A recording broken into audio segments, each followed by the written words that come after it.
It's a Sunday morning at Watch Chapel Missionary Baptist Church in Raleigh, North Carolina. Worshipers across the sanctuary lift their hands and sing along with the choir through their masks. For me, when I can go to church with my family and I get to church and I see my church family members and we get to, hug and embrace and get caught up as to what took place over the previous week, we're all energized and we get to come together in song and dance and to receive an awesome message from, our pastor. And, we leave being energized and on one accord, ready to tackle all the challenges of the world. Glenn McNeil, a devout churchgoer and member of Watch Chapel, remembers when this wasn't possible.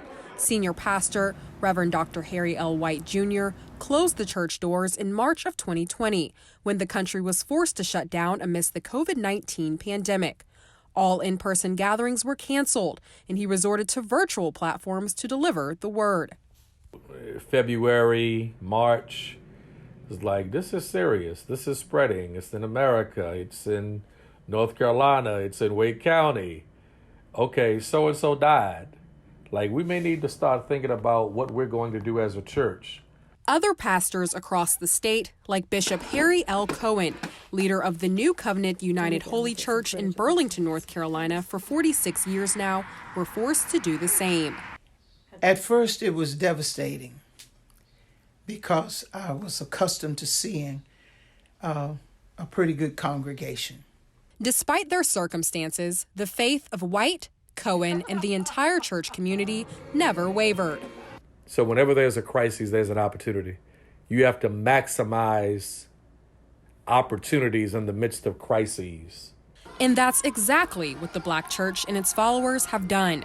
Both Watch Chapel and New Covenant Holy Church experienced an increase in viewership and financial support throughout the pandemic.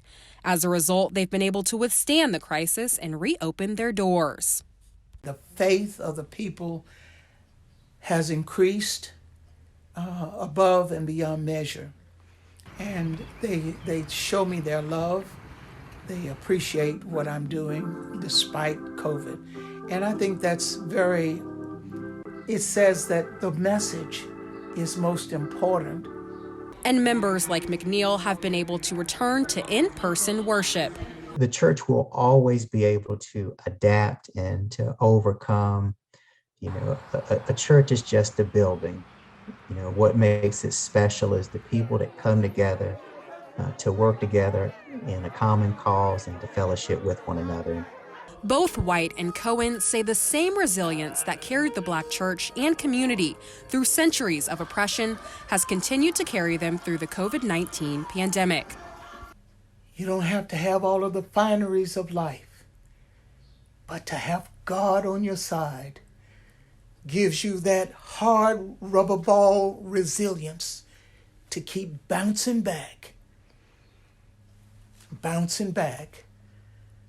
In Raleigh, I'm Kirsten Clark reporting.